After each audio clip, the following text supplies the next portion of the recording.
Good morning. What are you doing? I'm holding my coffee up. Oh. It's like, by the power of Grayskull. I have the power. I really feel that way about coffee. It gives you power. Yeah. Good morning, everybody. There's nothing like a little bit of legal drug use first thing in the morning when you wake up. What you mean? Caffeine. Caffeine? Yeah. Caffeine. The drug that we are all okay with saying that it's okay to have every day. Today's show brought to you by caffeine. Drugs. We love your mental health. Do some drugs. I know. It is true. It is a drug. You know, I definitely do feel the withdrawals if I go a day without it. But I don't feel like when I wake up in the morning that I'm craving the caffeine. Nah. I'm actually craving just the feeling of the warm mug and the heat of the coffee, something warm to sip on. Yeah. But I do imagine that if I didn't have the coffee, that throughout the rest of the day, I would not like the fact that I didn't have the caffeine in my system. We would adjust. People do. People go off coffee all the time. Are any of you tea drinkers? Anybody tea more than coffee, or don't like coffee at all? It's a tradition, or what is it called? Like it's a habit, ritual. It's a ritual in the morning for me. That's what I think that I like. I think it's as much like the warmth, because you know how long it takes me to even drink one whole mug. I have to like heat it up. I lose my mug all the time. It's more like the idea of everything. And I've been drinking black coffee now for a couple weeks, and it's been a complete transition. I really love it. We often go in phases here at the Murphy house. Sometimes it's black coffee. French sometimes it's nice. Sometimes it's Bergamot. black coffee. Sometimes it's got cream in it. Sometimes it's bulletproof. That you take out, instead of putting the cream in, you put butter in, and then MCT oil, which is the Coconut oil. Yeah, I was trying to figure out what Something. Yeah. MCT stood for, but I can't remember it all. stand for? It's like mono something triglycerides or something like that. Anywho, but we're on a black coffee kick right now. So yes, drinking coffee really slow is nice. I think that this is probably my third cup of the morning, but I've been up for about 2 hours now. Yeah, you have. Maybe more. Yeah. How are y'all today? Hi. It's so lovely to see you. We're so glad that you're here. Absolutely. We're in Authenticity Week. So we've been talking all week about how to show up in your integrity and your authenticity, what that really looks like personally and also in your relationships. So welcome. We're glad you are here, the real you. So today we're going to flip the script a little bit. We've been talking about personal ways that we show up emotionally for the last several weeks. But today, just briefly, we're going to talk about how we show up when other people are trying to be authentic. And we will get to that soon. First, let me see. French Earl Grey with a little cream and vanilla bean. That sounds amazing. That sounds like a coffee shop or tea shop drink. Yes. Good morning, Tabitha. Good luck morning. on your exams. Oh, good times. Friend brought a French press last year for birthday. Yes. French press is the way to go. Love a French press. AeroPress right now that he is like measures the temperature and grinds it just so in the fresh water that has to get it the perfect temperature and taste get really and nerdy. everything. It's wonderful. Well, I feel like I can tell a difference though. Yeah. Well, here's what we do. So in the morning, we just have a full pot of black coffee from it's just like a drip coffee pot. We've been using counterculture coffee, which I love. Mm-hmm. It's really good. And so we do that in the morning, and I set it up the night before so I can just wake up all sleepy-like and go get myself and Teri a cup of coffee. But then in a little bit later, if we drink the whole pot of that, then I will make coffee in the AeroPress because it's a little more time-consuming, but you can tell the difference in the flavor. It smells so good. So clean. So cool. Yay. We talked about coffee this morning, and I could not be happier about it. So this is something that we do for self-care every day. I'm trying to tie it back in, but it's like I like just catching up with everybody. It is self-care. But it is, yeah. Like a little loving thing that just brings you pleasure first thing in the morning, I think is wonderful. Mm-hmm. And, we're huge advocates for you caring for yourself. Self-care is not a task for you to do. This isn't something that is being marketed, towards you, not from us anyway, but the way that we really try to talk about with each other and try to share with you, and this is how I share it with my clients, is self-care is just what you need right here, right now, in this moment.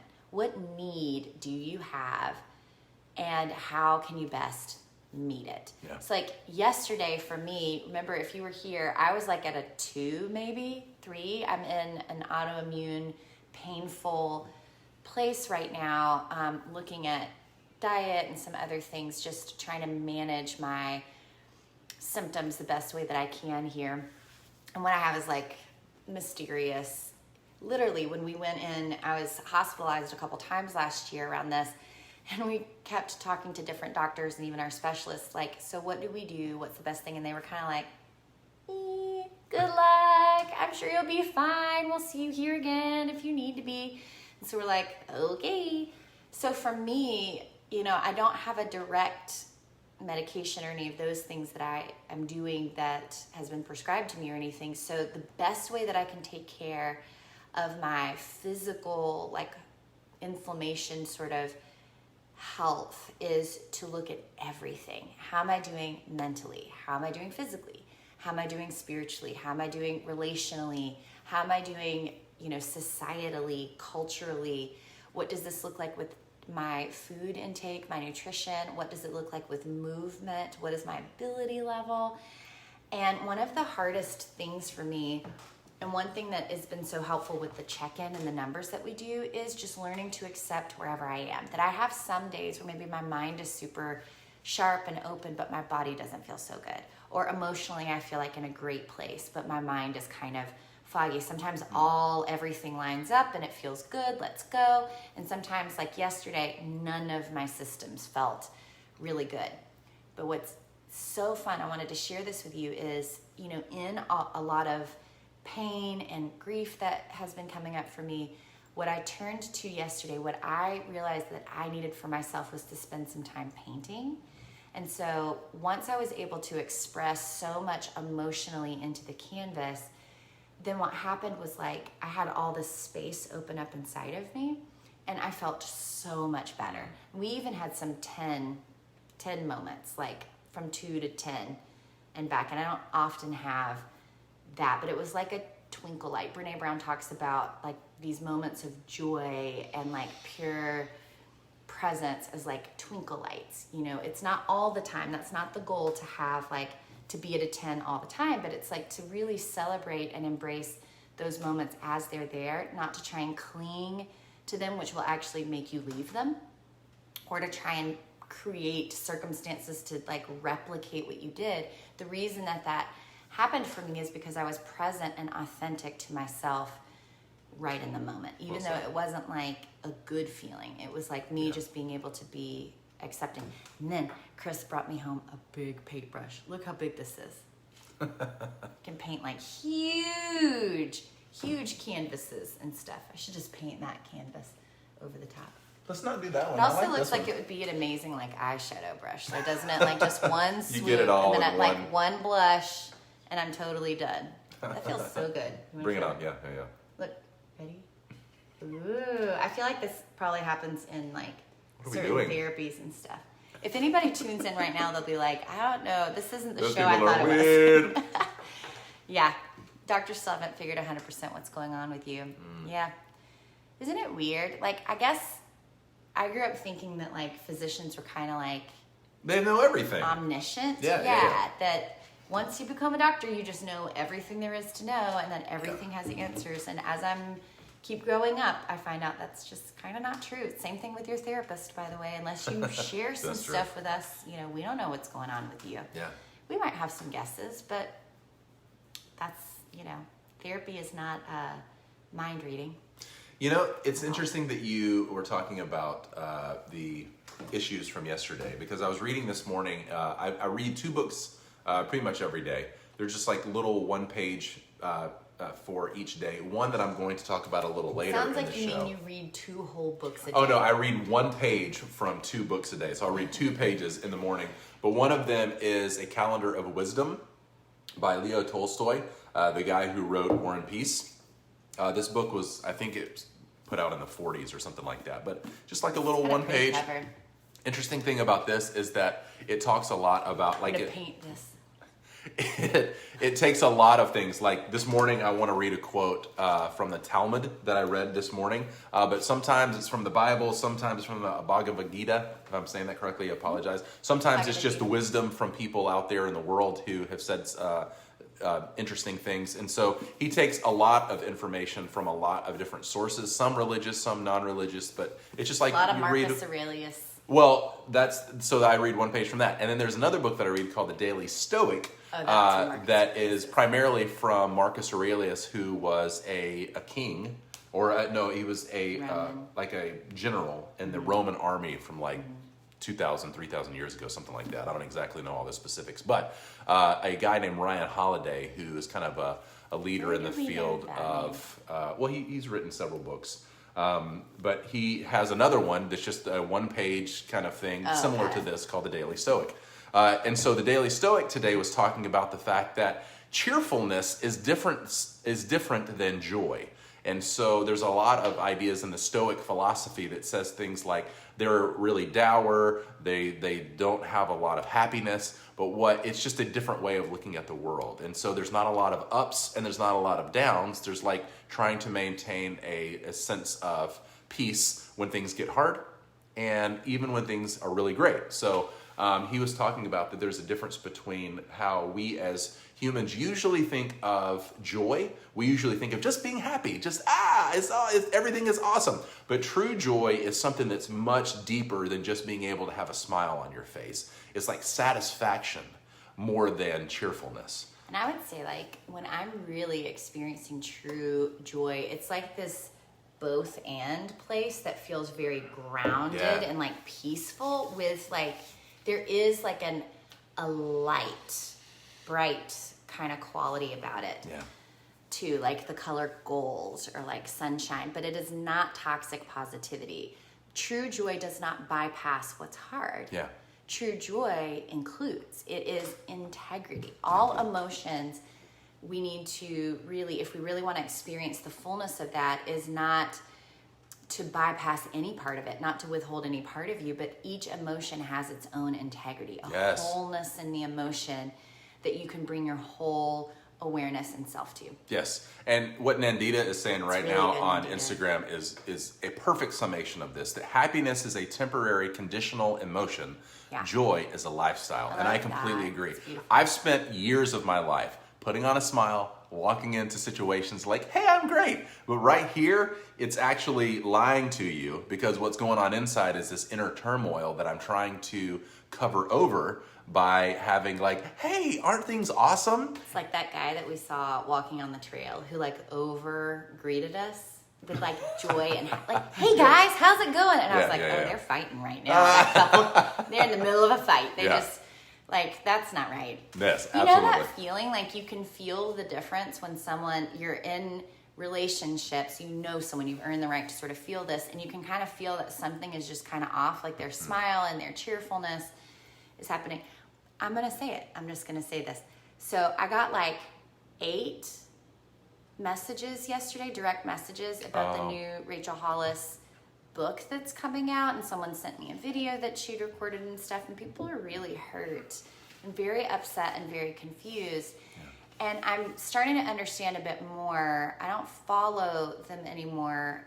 So I'm probably not the best read on the consistency and everything and posting and that sort of thing. But I think what gets hard, if you are a community member and you are in relationship with someone, when it starts to feel incongruent, where what they're saying and what their face looks like is so different than the message, it's our humanness that picks up on that difference. Like the way we've survived and the way we relate to each other over the centuries is by being able to tune in. That intuition, exactly, Tabitha, that there is an intuition, a gut body feel if something is lining up and congruent. And when something is off, it sends like a threat signal, a bit of an alarm bell. And what happens is our trust starts to get shaky. The anterior cingulate in your brain, which is job. Nerd out on into your cingulate. Time to be a nerd. So what happens is that part of your brain, one of its jobs is to question.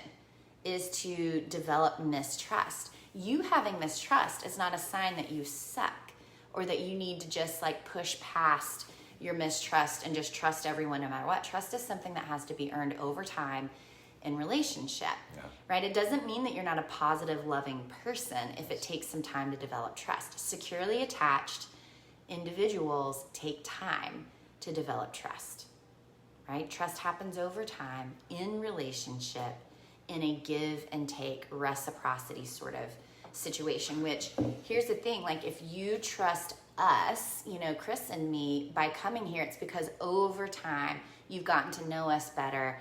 And if something feels off about that, it's because you've been a witness. You've been able to bear witness, right? And I would want to know, like if you feel like something's a little off, I hope that you reach out to us.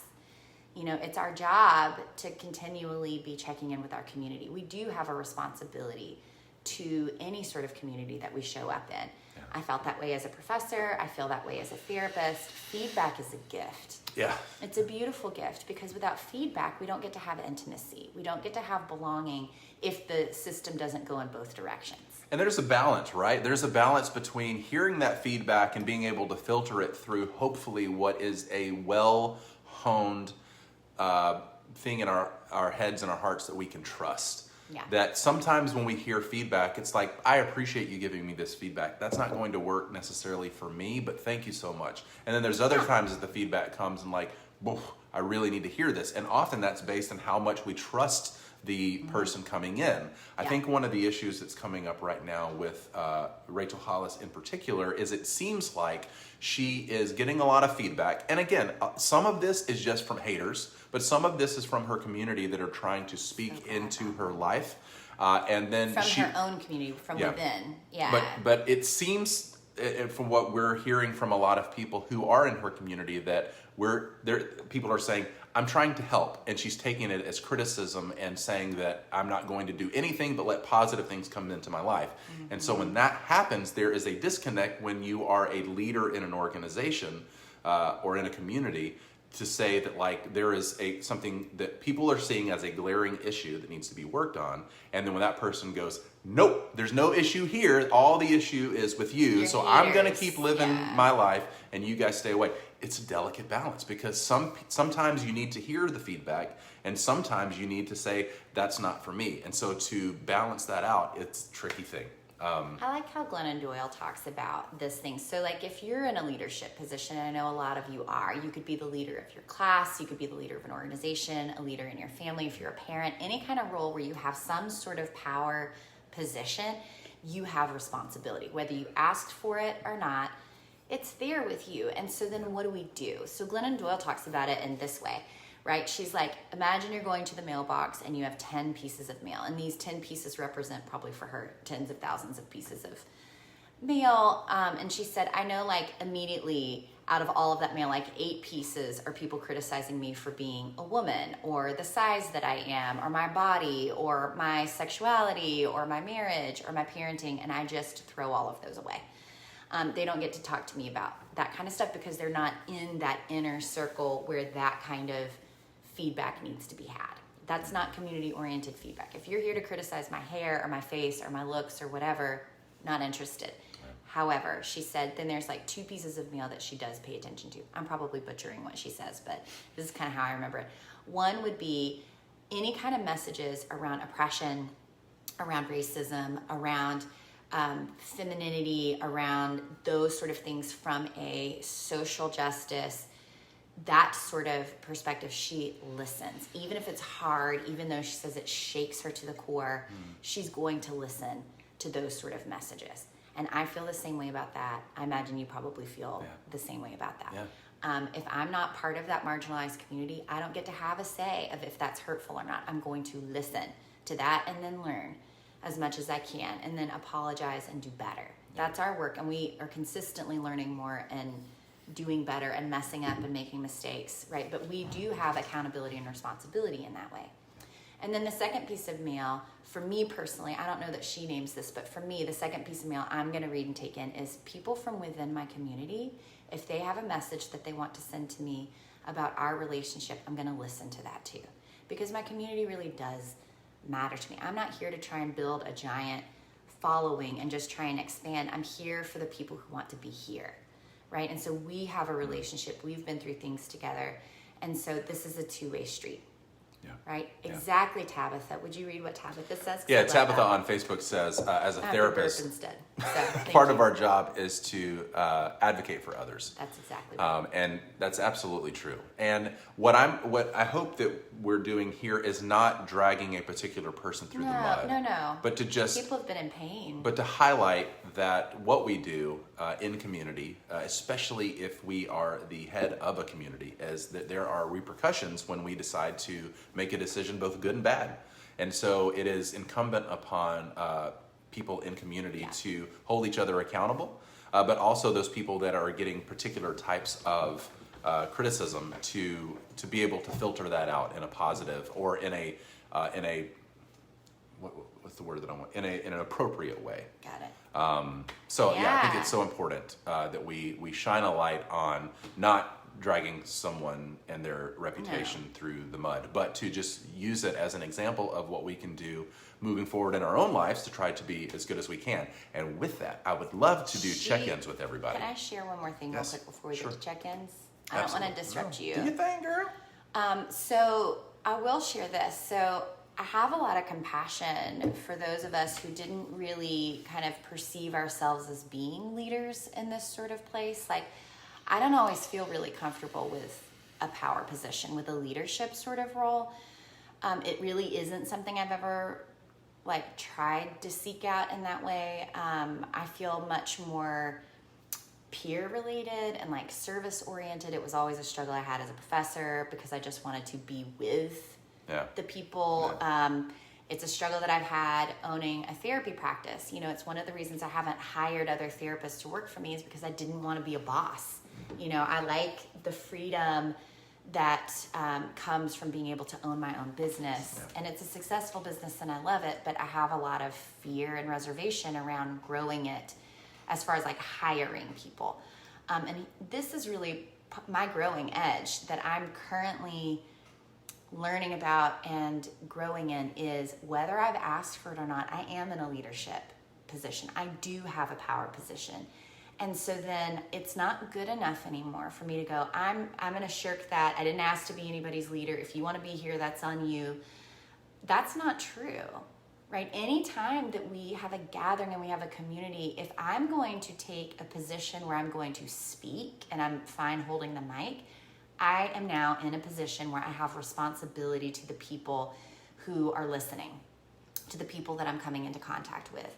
So I've started to really, this has been work that we've done. Actually, it's been since COVID that I'm really intentionally leading into leadership. How do I lead in a way that doesn't increase oppression, that doesn't take power and end up doing harm, even if it's unintentional? It'll become more intentional because I'm sure, a grief that I have is I'm sure when I was trying not to really acknowledge some of that leadership I have, I'm sure that I've hurt people or caused harm even if it wasn't intentional, and that's really not good enough for me. That's not the way that I want to show up in the world. So, it kind of makes me choke up a little bit. I'm so sorry if you're one of the people that may have had an experience like that with me, and if you have and you haven't told me, I would love for you to reach out so that we could repair that and what I'm doing around this. So I feel like aspirational goals are beautiful and they're a first step, but then how do we live them out in our lives? How do we actually show up? So I'm going to just share with you what I'm doing. I'm in a mastermind with other professionals who are in leadership positions that I pay a shit ton of money to be part of, to really help me be accountable, to take on a leadership role in a way that does the least amount of harm and that is responsive to the community, that is feminist in practice, just meaning that I think equality and equity are the foundation of healthy relationships, that is anti-oppressive, anti-racist, anti-marginalizing to every population that we can be in very practical ways, that my marketing, that my websites are all being updated to more closely represent who I am and what I believe in. I will not use scarcity to try and make you try and buy things from us. If you notice that, that's just not who we are. That authenticity, integrity are my top values. That feedback and community responsibility and responsiveness are the top of the list. And that we're going to continue to do our own personal work so that we can show up professionally in this way. Because I don't think that you can separate your personal development and growth from your professional development and growth. I don't think that you can just be a growth mindset in your professional life and be in a fixed mindset in your personal life and not taking feedback. I think that the way that we treat ourselves with love and compassion can't help but spill out in other ways, but loving yourself isn't enough when you're in a leadership position. That when you're in a leader position, you love yourself and you have to really intentionally lead in a way that helps the most amount of people and does the least amount of harm. That accountability really is important. That if you don't want to be responsible to anyone ever, then you're not going to be able to have intimacy or be in relationship. Right? Easier said than done. It's hard and it's a growing edge, and I mess it up. And I have places where I don't have awareness, that I can't see. That I think that's part of our humanity. It's what's risky. It's what's so risky about chasing a dream, about showing up, about naming things, is it ultimately exposes more of you than what you're choosing to show, right? People see things in me that I'm not always aware of in myself. And sometimes it stings a little bit, or sometimes it's exciting because people also get to see like the good in you that you may not see. And ultimately, I think it can be a very healing process to own the places that you have power, to own the places that you do have leadership. And that you don't have to be a piece of trash, and full of shame to do healing work. That you can actually come from a perspective of love and kindness and respect and still do the very best that you can. Yeah. And actually, I think that you can grow better when you're not wrapped up in a ball of shame, right? Piece of trash. Piece of trash. You're not a piece of trash. That should be on our next coffee mug. Yeah. We have so many mugs. You're just gonna have a collection. Mugs and T-shirts. If you're following along, we've got about 1,000 of each. That's right. So let's do a quick check-in. And thank you for giving me space yes, to talk absolutely. about that. Yes, this is important to talk about it. And again, this is not meant to do anything but to highlight how we can all grow individually. So if those of you that are listening out there, Rachel, we love you. Got nothing but love for you. I know. Never mind. I'm not going to say what I was going to say. Hey, and I also wanted to say, Tabitha over on Facebook, yes, me too. I love old books. I just wanted to go back 30 minutes and say that I hear that. Yeah, never mind. Yeah. I have a whole collection of books, and I just want to take a nap on books, coffee mugs, and T-shirts. And baguettes. That's where we're at. Yeah. You had to throw in the baguettes, absolutely. Nandita is doing, she's staying on top of it, and I love it. Now we're going to do our check-in. If you've been with us before, do a quick check-in on we're better when we come together. Morning show! With Dr. Teri Murphy. And Chris Murphy. That's the two of us, and we want to hear from the two of you, multiples out there. Terrified our dog. How are you this morning? 1 through 10. Let's check in. How are we doing? 1 through 10. 1 being I'm not doing well at all. 10 means I'm excellent. If numbers are too confining of a system, then throw in an emoji. Oftentimes, if you've been all over the emotions, sometimes we put a wave emoji or a surfing emoji. If you need to put a phrase in, what's going on there, we'd love that as well. Thank you for already everybody putting in your numbers. But if numbers, emojis, whatever it needs to be, pop it in there. How are we doing? My body's at like a 4, but my heart and my mind are like at a 7. Which I don't think I've ever split those before, and it's kind of weird, but I feel like that. Yeah, absolutely. Yeah, I wish I had like an IV that could go through my body and just take all the inflammation and pain away. I haven't had that before. Yeah. Do you ever just wish you had IV fluids? Heck yeah. I got sick one time when I was maybe 19 or 20 and had to go to the doctor and get IV fluids, and it was amazing how quickly I felt better. Recreational IV bags. Yeah, recreational hydration. Stress relief, grief, but loving myself. Good. I hope your exam went really well, Tabitha, too. Yeah. Laura, splitting lately, too. Isn't that interesting? Jillian's at a 6. Hi, Jillian. Oh, I've got a 2.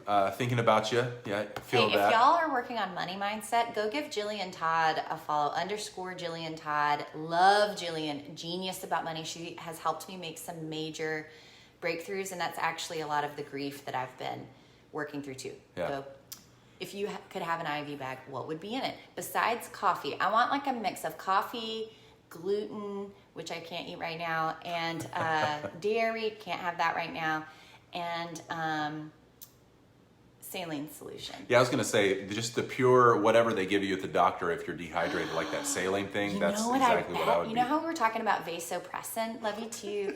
Vasopressin yesterday, the neurotransmitter, the chemical that happens in your body that releases the pressure inside. I bet when you get IV fluid that increases the pressure in your cells, which like adds a bit of pressure, and then what happens is the cells are so happy, I bet that it releases another neurochemical because it triggers that vasopressin because the pressure goes up in your cells as they get hydrated again. Lovely. I love that. So I bet you get a happy feeling beyond just feeling hydrated. I bet it actually does something neurochemically too. Gonna research. I'm actually not supposed to be doing that as much right now because I also use research as a distraction to keep me away from the actual work I need to do.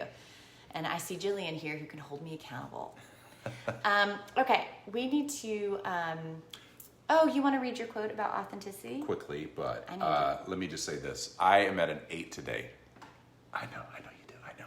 I'm at an 8 today, feeling really good, feeling really pumped about my day. And thank you Jillian, all. Look at my new paintbrush. Thank you all for putting in your numbers. I hope that you take that number and think about it throughout the day.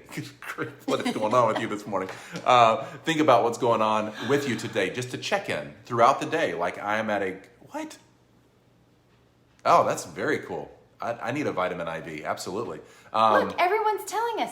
What? Oh, both sides, yes. Thank you. I can absolutely do this. This is amazing. Thank you for checking in. Stuff. Let's go into a quick chat about what we've been talking about this week, which is... I need you to do this. Okay. Is that okay? Do you feel okay doing the rest of the Yeah. show yourself? Or if you've got 5 minutes, we're gonna go from there.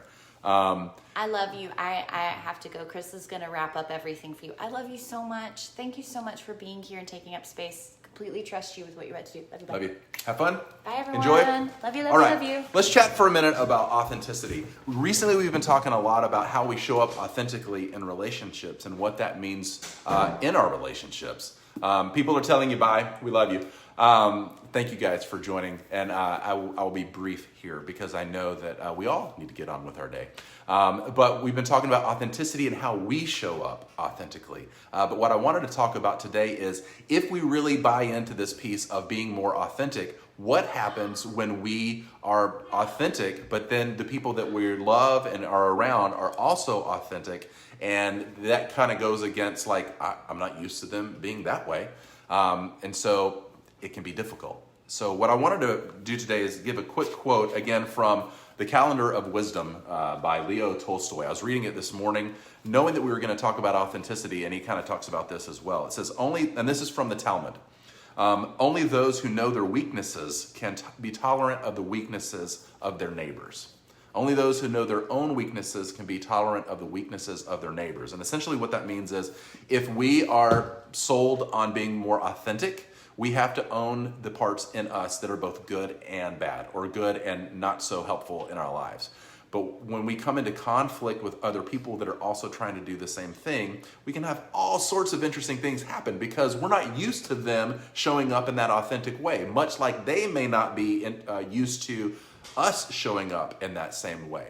So what do we do? And I'm just curious, what would you do in that moment? Because it's easy for me to be on this live right now and go, I will just accept everybody just the way that they are. But when it actually comes into practice, sometimes I get ticked off with the fact that they're not showing up in the same way that I'm used to them showing up. And so I get angry because the place of comfort that I've built in this relationship is now at risk because they're showing up in a different way.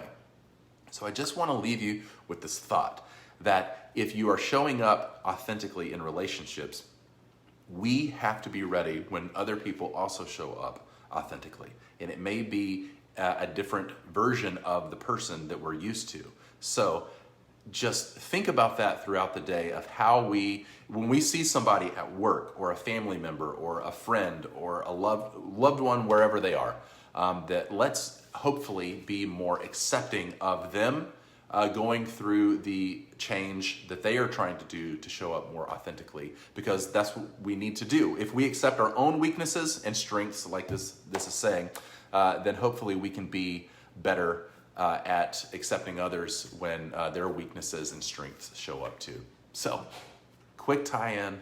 Love you all. Thank you so much for joining us. We are enjoying this so much. I know we do this check-in every day, but I'm finding that when we get on here and we're live and we're chatting with everybody and enjoying this time, my number goes up just having this community here. In the last couple of months, being in quarantine and dealing with COVID around the world, and I know that there are people that are here right now that are on almost the exact opposite time zone that we are now. That this is already the afternoon and evening for you. But this community allows us to have a little bit of time where maybe we can't see everybody face to face, but we're spending time with each other, and it means the world. We as humans need to be in community with other people, and I love this community. I know Teri does too. We get off this, oftentimes we push end or finish, and we look at each other and go, I feel so much better. I'm so much more ready and excited to go throughout the rest of my day because we just got on here and chatted with all of you. So we're so glad that you're here. Thank you for being here. Thank you for the hearts. Thank you for the comments. Thank you for participating. And we can't wait to see you tomorrow for the last day of this week, Friday, and we'll be here again. You got this. Go be accepting of other people when they are showing up authentically, and be there for others as much as you can, and take care of yourself also. Talk to you soon. Bye, everybody.